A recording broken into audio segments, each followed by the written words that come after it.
ప్రకాశం జిల్లా మార్కాపురం మండలం గొట్టిపడియ గ్రామం వద్ద జలజీవన్ మిషన్ పథకం కింద జిల్లాలో 18 మండలాల్లోని 578 గ్రామాల్లో ఇంటింటికి కుళాయి ఏర్పాటు, శిలాఫలకం ఆవిష్కరణ మరియు పలు అభివృద్ధి కార్యక్రమాల్లో రాష్ట్ర ఉప ముఖ్యమంత్రి కొణిదెల పవన్ కళ్యాణ్ తో కలిసి పాల్గొన్నారు. రాష్ట్ర ఇన్ఛార్జ్ మంత్రివర్యులు ఆనంద్ రామనారాయణ రెడ్డి, సాంఘిక సంక్షేమ శాఖ మంత్రివర్యులు డోల బాలవీరాంజనేయ స్వామి, ఒంగోలు పార్లమెంట్ సభ్యులు మాగుంట శ్రీనివాసులు రెడ్డి, స్థానిక శాసనసభ్యులు కందుల నారాయణ రెడ్డి, కనిగిరి ఎమ్మెల్యే డాక్టర్ ముక్కు ఉగ్ర నరసింహారెడ్డి మరియు అధికారులు, నాయకులు, కార్యకర్తలు, అభిమానులు పాల్గొన్నారు. కోసేస్తాం, మిడకాయలు కోసేస్తాం అంటే కోయడానికి మేమేమన్నా చొక్కా ఇప్పి చూపిస్తామా?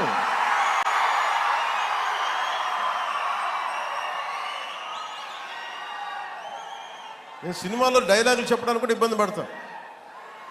సింహం గడ్డం గీసుకుంది, మేము గడ్డం గీసుకోలేదు.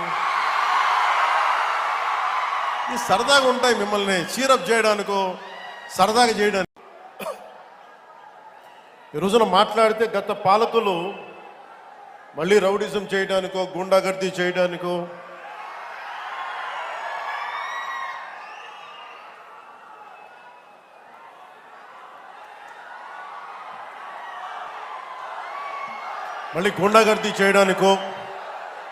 రౌడిజం చేయడానికో అలాంటి భావన మళ్ళీ ఉంది.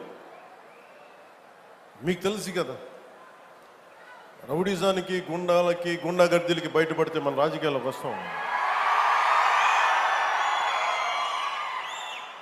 కేసులు పెడతాం, వస్తే 29లో మేము అంతు చూస్తామంటే మీరు రావాలి కదా.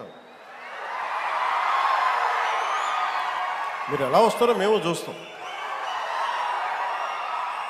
నాకు వారి మీద, వైసీపీ నాయకుల మీద ఈరోజు చెప్తున్నాను, మొదటి నుంచి చెప్తున్నాను, వ్యక్తిగతంగా నాకు ఎవరి మీద కక్ష ఉండదు. మనస్ఫూర్తిగా నా గుండెల మీద ఆత్మసాక్షిగా చెప్తా, నాకు ఎవరి మీద కోపం ఉండదు.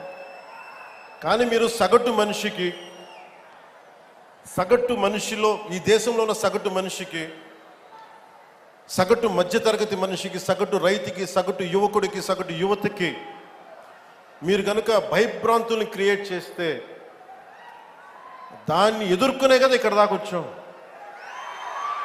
మీకు 151 సీట్లు వచ్చినప్పుడు కదా, నేను 2 చోట్ల ఓడిపోయినప్పుడు కదా మేము ఎదుర్కొని బలంగా నిలబడింది.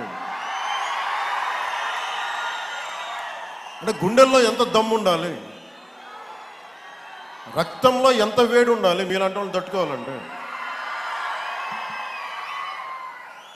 ఇవాళ ఇంత ఉన్నతమైన స్థానంలో పవన్ కళ్యాణ్ గారు ఇక్కడ ఉండి ఈ దేశానికి, ఈ రాష్ట్రానికి సేవ చేసేటువంటి ఒక మహత్తరమైన అవకాశం వారి తండ్రి వెంకటరావు గారు, తల్లి అంజనమ్మ గారు చేసినటువంటి పుణ్యం ఈరోజు మన అందరికీ ఒక ముద్దు బిడ్డను ప్రసాదించారని చెప్పి నేను ఈ సందర్భంగా